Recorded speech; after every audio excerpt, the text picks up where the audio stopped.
उस रात भी मैंने आखिरी बार फेसबुक चेक करके लैपटॉप एक तरफ रखा, फ़ोन उठाया। निखिल के 5 मैसेजेस आए हुए थे। कुछ ग्रुप्स में भी व्हाट्सएप पर बातें हो रखी थी। निखिल को जवाब देकर मैंने रिप्लाई की प्रतीक्षा किए बिना ही गुड नाइट लिख दिया। आंखें जल रही थी नींद की वजह से मेरी, क्योंकि पिछले 4 घंटों में मैं एक फेमस अंग्रेजी डॉक्यूमेंट्री के 4 एपिसोड देख चुकी थी। नाइटी बदलकर, लोशन लगाकर बस मैं मेरे कंबल के अंदर ही सरक ली थी। पानी की बोतल भरकर आदत के अनुसार अपने एक तरफ रख ली थी। ठंड हल्की सी बची थी, वैसे फैन लगाने की भी ज़रूरत लग रही थी, लेकिन थकान की वजह से मैं अब फिर से उठना नहीं चाहती थी।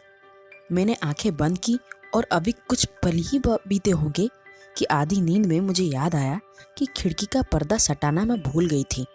नींद जमकर चढ़ी थी और मैं वो विचार को अनसुना कर पलटकर सो गई। पसीने में पूरा बदन गीला हो रहा था। करवट लेते वक्त पता चलता ही मेरे नींद खुल गई और मैंने कंबल हटाकर फैन लगा लिया। पानी पिया और घड़ी देखी तो एकदम 3 बजे थे। इत्तेफाक समझकर मैंने फ़ोन उठाया और कुछ पढ़ने लगी, और पढ़ते ही मेरी आंख लग गई। दूसरा दिन ऑफिस से आकर हर रोज़ की तरह खाना खाकर घर पर और निखिल से बातें कर मैं जल्द ही सोने ही लगी। करीब 11 बजे होंगे। आज कुछ भी नहीं छोड़ा था मैंने। फ़ैन लगा लिया था, पर्दा भी सटा लिया था। नींद गहरी लगी थी, लेकिन पानी के जग से बोतल भरने की आवाज़ ने मुझे जगा दिया। मैं उठी, किचन में देख आई, लेकिन कोई नहीं था। पानी पीकर क्यों पता नहीं, लेकिन मैंने घड़ी देख ली, एकदम 3 बजे थे। कल की रात का वही समय याद आ गया, लेकिन मैं भूत और अंधेरों से डरती नहीं, तो इतना सोचने का मन नहीं किया। फिर से सो गई। लेकिन जब तीसरे दिन भी 3 बजे ही आंखें खुल गई तो इत्तेफाक से ज़्यादा कुछ हो सकता है ऐसा लगा।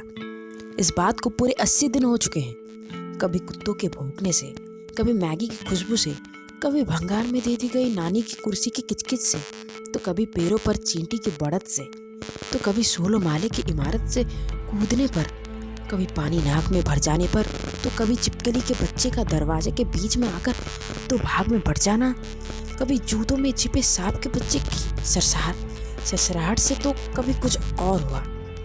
और जैसे आगे कभी कभी आंखें नहीं खोल पाऊंगी इसके डर से, तो कभी एकदम से फेवरेट गाने की गुनगुनाहट दिमाग में चालू हो जाने से, तो कभी पर्पल गोले एकदम से आंखों के सामने बनकर बिखरने से दिमाग चक्कर खाने लगता है और नींद खुल जाती है।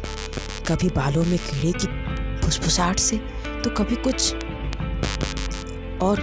बस ऐसी अजीब सी बातों के बीच हर बार नींद टूटती है तो वही 3 बजे। मैंने पूरा इंटरनेट छान मारा है। किसी ने कहा थकान, किसी ने कहा अधिक सोचने पर, तो किसी ने कहा जल्दी सोने पर, लेकिन इसमें से कुछ भी वजह नहीं है। मैंने कई प्रयोग किए, यहाँ तक कि रातों को 3 बजे तक जगकर भी देख लिया, लेकिन दूसरे दिन फिर वही बात। दिल को साथ में रहने बुला लिया है, लेकिन उसके बिल्कुल बगल में होने के बावजूद मैं 3 बजे उठ जाती हूँ। माँ ने बताया कि सौंठ दूध में घोलकर पियो। डॉक्टर दीदी ने नींद की दवाई लिख कर दी। पापा ने लैपटॉप पर और बुक्स कुछ दिनों के लिए छोड़ देने की बात की, वो भी कर लिया।